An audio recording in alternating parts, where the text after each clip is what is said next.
Evangelho segundo escreveu São Lucas, capítulo 8, versículo de número 26. Diz assim a palavra do Senhor: E navegaram para a terra dos Gadarenos, que está de fronte à Galileia. E quando desceu para a terra, saiu-lhe ao encontro, vindo da cidade, um homem que desde muito tempo estava possesso de demônios, e não andava vestido, nem habitava em qualquer casa, mas nos sepulcros. E quando viu a Jesus, prostrou-se diante dele, exclamando e dizendo com alta voz: Que tenho eu contigo, Jesus, Filho de Deus Altíssimo? Peço-te que não me atormentes, porque tinha ordenado ao espírito imundo que saísse daquele homem, pois já havia muito tempo que o arrebatava. E guardavam-no preso em grilhões e cadeias, mas, quebrando as prisões, era impelido pelos demônios para os desertos. E perguntou-lhe Jesus, dizendo: Qual é o teu nome? E ele disse: Legião, porque tinha entrado nele muitos demônios. E rogavam-lhe que os não mandasse para o abismo. E andava pastando ali no monte uma manada de muitos porcos. E rogaram-lhe que ele lhes concedesse entrar neles. E concedeu. E tendo saído os demônios do homem, entraram nos porcos. E a manada precipitou-se de um despenhadeiro no lago e afogou-se. E aquele que os guardava, vendo o que acontecera, fugiram e foram anunciá-lo na cidade e nos campos. E saíram a ver o que tinha acontecido, e viram e vieram ter com Jesus. Acharam então o homem de quem havia saído os demônios, vestido e em seu juízo, assentado aos pés de Jesus, e temeram. E os que tinham visto contaram-lhes também como fora salvo aquele endemoniado. E toda a multidão da terra dos Gadarenos ao redor lhe rogou que se retirasse deles, porque estavam possuídos de grande temor. E entrando ele no barco, voltou. E aquele homem de quem lhe havia saído os demônios rogou-lhe que o deixasse estar com ele. Mas Jesus o despediu, dizendo: Torna para a tua casa e conta quão grandes coisas te fez Deus. E ele foi, apregoando por toda a cidade quão grandes coisas Jesus lhe tinha feito. Senhor Deus e Pai Todo-Poderoso, mais uma vez, ó Pai, nós nos colocamos em oração diante de Ti. Desta vez, ó Pai, lhe pedimos, Senhor, que venha falar conosco mediante a Tua palavra.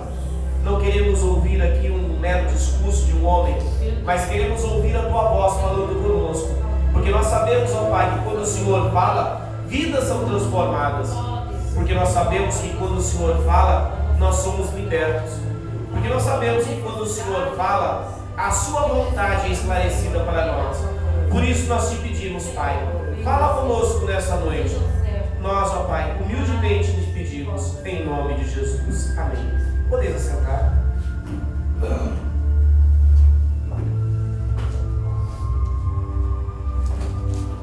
Esse texto que nós lemos, de certa forma, longo, é muito conhecido. Esse texto já foi tema de muitas mensagens pregadas. Eu mesmo já ouvi várias pregações feitas em cima desse texto. Mas o Senhor, nessa noite, Ele me impeliu a trazer a mensagem justamente em cima desse texto. Nós conseguimos encontrar aqui nessa passagem, nesse texto, nessa história, algumas verdades que nós precisamos tomar para as nossas vidas. Por exemplo, a primeira verdade que nós encontramos aqui nesse texto é que os demônios existem. E eles entram nas pessoas, nas vidas das pessoas, e eles entram para destruir as suas vidas. A exemplo que nós temos nesse texto aqui, este jovem ou este homem, se nós formos buscar no Evangelho segundo escreveu São Mateus e no que também escreveu São Marcos, nós vamos encontrar textos paralelos a esse aqui, que nos trazem algumas novidades, algumas coisas um pouco diferentes do que está aqui no livro de Lucas. Não que essas diferenças venham fazer um efeito de desmentir a história, lógico que não, mas ele traz para acrescentar um pouco mais aquilo que nós lemos aqui nesse texto. Bom, se nós formos buscar nesses outros textos, nós vamos descobrir que este jovem ou este homem, ele já morava no cemitério, ele já morava no sepulcro, ele já não se deitava em uma cama, ele já não morava mais com sua família. O texto não nos relata se esse homem era casado, se ele era um jovem solteiro ainda, mas o que nós sabemos é que sua família foi abandonada por ele estar possesso por demônios, porque os demônios entraram em sua vida e transformaram a sua vida de tal forma que ele deixou a sua casa, preferindo morar em cemitérios, em sepulcros. Diz ainda mais os textos paralelos que ele era tão agressivo, que ninguém conseguia domá-lo, ninguém conseguia segurá-lo pelas mãos e nem prendê-los, porque quando conseguiam amarrá-lo, os demônios lhe davam tanta força,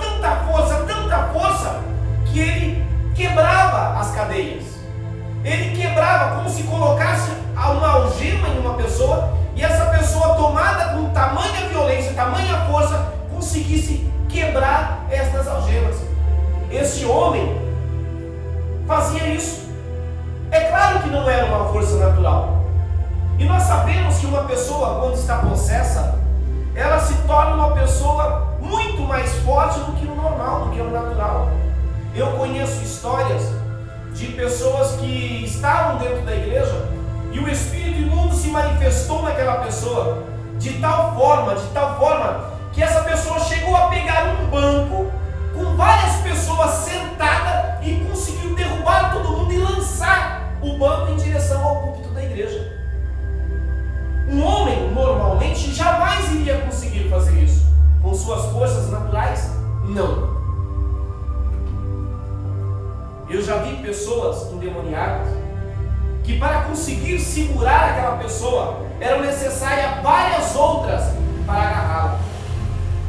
A última vez que eu estive frente a frente expulsando um demônio, foi necessário 3 pessoas para conseguir segurar uma pessoa no chão, deitada no chão.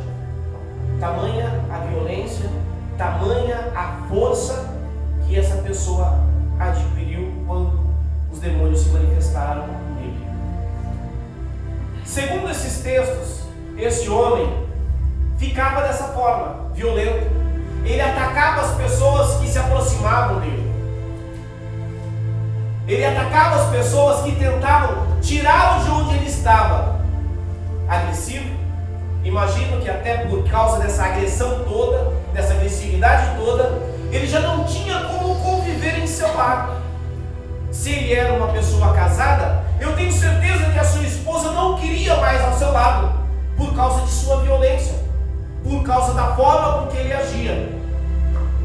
Se ele morava com seus pais, os seus familiares não queriam mais, porque eu acredito que quando os demônios se manifestavam nele, dentro de sua casa, ele quebrava os seus móveis, ele batia nos seus pais, batia em seus irmãos. Os demônios, quando entram na vida de uma pessoa, eles entram para destruir. Como o próprio Senhor nos diz em seu Evangelho, que o diabo veio para matar, para roubar e para destruir. Esse é o trabalho dele. Então, quando o demônio se manifesta na vida de alguém, ele se manifesta dessa forma. Eu conheço história de pessoas que ficaram enfermas e a enfermidade só saiu daquela pessoa quando o demônio causador daquela enfermidade foi expulso. E é incrível, porque se fazia exames naquela pessoa de todo tipo e não se encontrava a razão da enfermidade. Por quê? Porque a razão da enfermidade não era física, não era uma bactéria, não era um vírus. A razão daquela enfermidade era uma possessão maligna. E quando descobriram e conseguiram então libertar aquela pessoa, ela foi sarada. Os demônios, quando entram na vida de uma pessoa, entram para destruir, não entram para trazer paz. Nós conhecemos histórias de pessoas que fazem pactos, e nesses pactos que eles fazem, pactos com demônios, pactos com o diabo, quando eles fazem os pactos, a princípio, a sua vida é transformada em prosperidade, em alegria, tudo de bom, como se diz. Só que na hora de se cobrar aquele favor, a vida daquela pessoa se transforma em uma total desgraça. Por quê? Porque os demônios não estão aqui para trazer paz, para trazer alegria, mas eles estão aqui para matar, para destruir, para roubar. E o que ele mais quer roubar da vida das pessoas é a salvação, é o direito de entrar no céu. E aí ele age de diversas formas, influenciando de diversas maneiras. Este homem estava tão influenciado pelos demônios que o texto nos diz que nem roupa ele se vestia mais. Ele expunha a sua vergonha, ele expunha a sua nudez como se fosse algo do mais natural. E nós sabemos o quanto a cultura judaica, principalmente naquele período, era presa, era fechada em relação à nudez. Nós sabemos que ele, naturalmente, ele não iria desejar andar nu pela cidade. Ele não iria querer ser visto estando nu. Uma outra verdade que nós conseguimos encontrar nesse texto é que os demônios conhecem a Jesus. O texto nos diz que quando eles viram Jesus, correram de encontro a Jesus, pedindo para que Jesus não os expulsasse, que Jesus não os mandasse para o abismo. Em um texto paralelo, diz que eles pediram para que Jesus não os mandasse para o abismo. O abismo seria um lugar onde os anjos caídos seriam enviados. E eles então clamam, pedem para que Jesus não faça isso. Muitos não acreditam que um espírito imundo conheça Jesus, ou que teme a Jesus, ou que deve a ele respeito.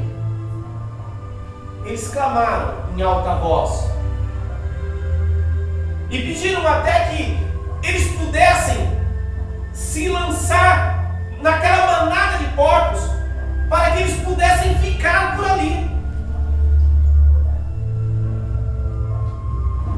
Os demônios conhecem a Jesus e sabem os poderes que Jesus tem, e sabem a autoridade que Jesus tem, e temem a Jesus, porque não há nem nos céus, nem na terra, maior autoridade do que Ele.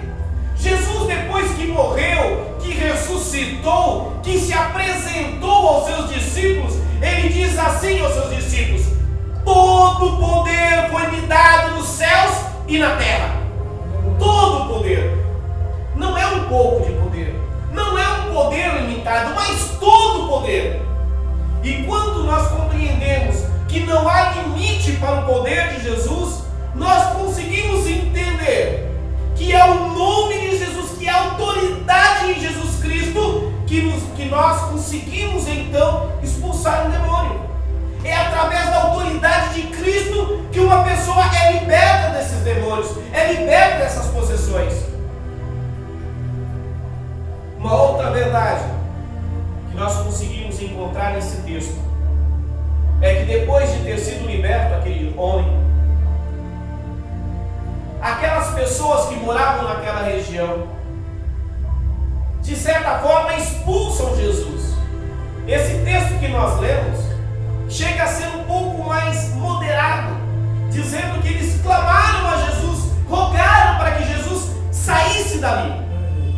Mas no outro texto paralelo, eles nos deixam bem claro que eles odiaram o que Jesus fez. A razão não era a libertação daquela pessoa, mas era a mortandade de todos aqueles porcos, de toda aquela manada de porcos. Eles ficaram aterrorizados com aquilo e perderam uma propriedade, perderam os seus bens. E por causa disso, expulsaram Jesus dali.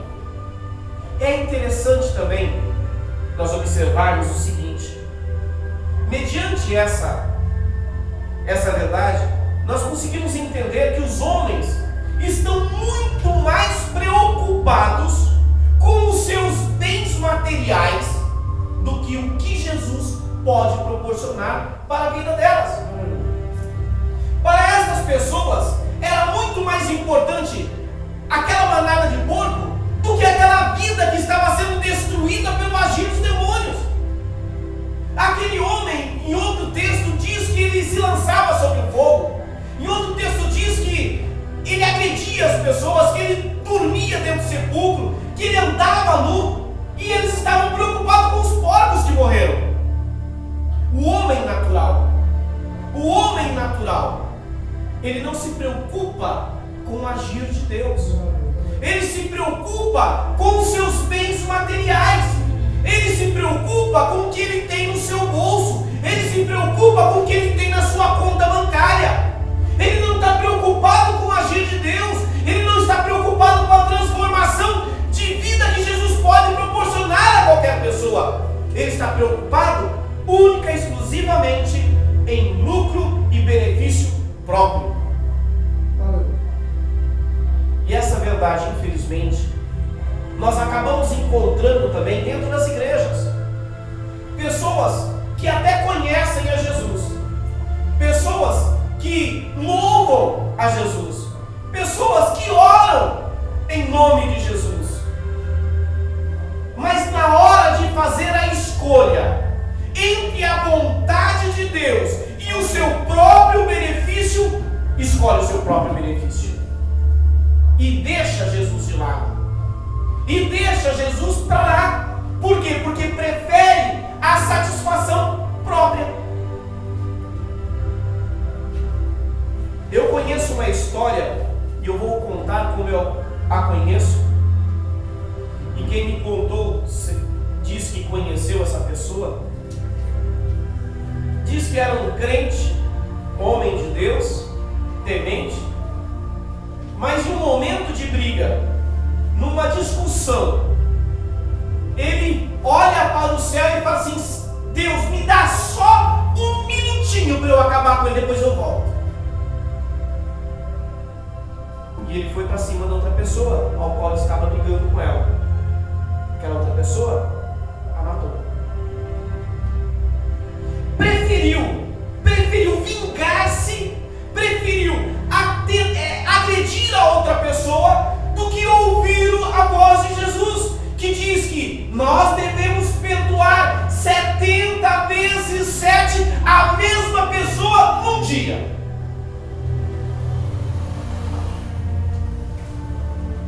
Para o benefício próprio, para a satisfação própria, muitos crentes, muitas pessoas já tiveram encontro com Jesus, agem dessa forma, infelizmente.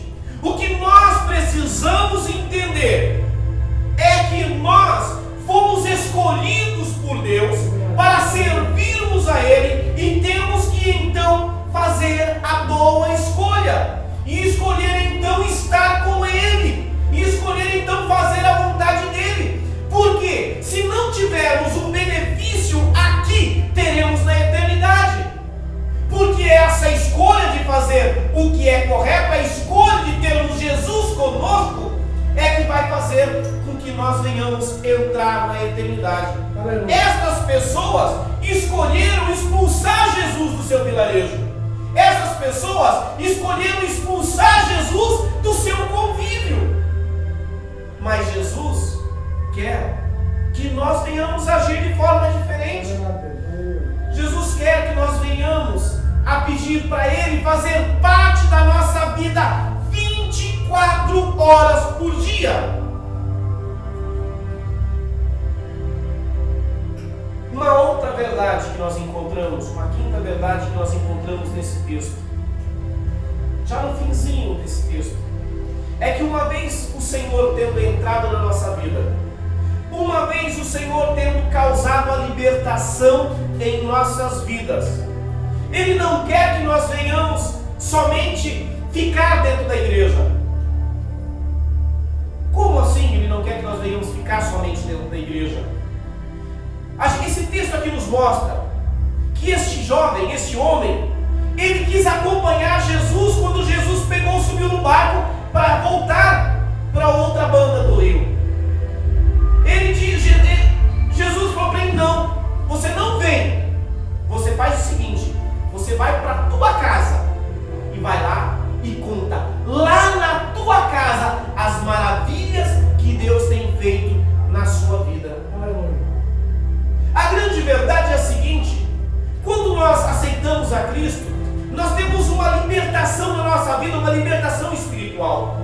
A Bíblia nos diz o seguinte, que o mundo jaz do maligno.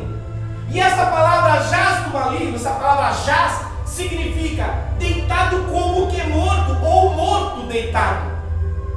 Se ela tem essa expressão que diz que está morto ou deitado, nós podemos entender que quando a Bíblia nos diz que o mundo jaz do maligno, é como que se o mundo ou a humanidade estivesse deitada como que morta nos braços de Satanás. Então nós, compreendendo isso, nós compreendemos também que quando nós temos um encontro com Cristo, que quando nós aceitamos a Jesus em semelhança a este homem, nós também somos libertos. Não que os demônios vieram agir ou agiram da mesma forma que agiram na vida desse homem em nossas vidas, mas eles agiram de forma agiram sim em nossa vida de uma forma assim, moldando, criando situações, às vezes falando ao ouvido, nos convencendo a fazer aquilo que desagrada a Deus, interferindo em nossa vida. E a partir do momento que encontramos a Jesus, nós somos libertos. Segundo o próprio Jesus disse, ele disse assim: e conhecereis a verdade, e a verdade vos libertará. Quem é a verdade? A verdade é Cristo. Cristo é a verdade. Quando nós temos um encontro com Ele, nós somos libertos. E quando há essa libertação na nossa vida, o que Jesus quer para nós é que nós não sejamos egoístas e simplesmente fiquemos com Cristo só para nós. O que Ele quer é que nós venhamos a mostrar para todos o que o Senhor tem feito em nossas vidas. O que Ele quer é que nós venhamos a dividir a nossa experiência que tivemos com Cristo com todas as pessoas. O que Jesus fala para este homem: vai e fala o que Deus tem feito em sua vida. Muitas vezes nós somos egoístas ao ponto de, na escola, não falarmos de Cristo, no trabalho, não falarmos de Cristo, em casa, com os familiares, não falar de Cristo, numa rodinha com os amigos, não falar de Cristo. Mas o que o Senhor quer que nós venhamos fazer é anunciar aquilo que Ele tem feito em nós, as maravilhas que Ele tem feito em nosso favor. Como conclusão, nós conseguimos entender que os demônios existem e eles estão aí ao nosso redor. Segundo a Bíblia, bramando ou rugindo como um leão, querendo nos tragar, querendo nos devorar. Deus, aleluia. Mas a grande verdade também é que eles conhecem a Jesus, Jesus é conhecido por eles, e eles temem a Cristo, eles temem a Jesus. Aleluia. Os homens naturais podem escolher aquilo que é natural, mas o homem que é espiritual tem que escolher a boa porção em fazer a vontade de Deus. E se fomos libertos, e se estamos nesta relação de homens que tiveram encontro com Cristo e tiveram sua vida transformadas por Cristo, nós não podemos nos manter egoístas e ficarmos com a bênção somente para nós. Nós temos que dividir com o mundo o que Deus tem feito em nossa vida. Faça um propósito com Deus nessa noite. Glória a Deus. E tenha como propósito da sua vida anunciar a Cristo a todas as pessoas que te rodeiam. Essa é a mensagem nessa noite. E que ela tenha poder de transformar a sua vida.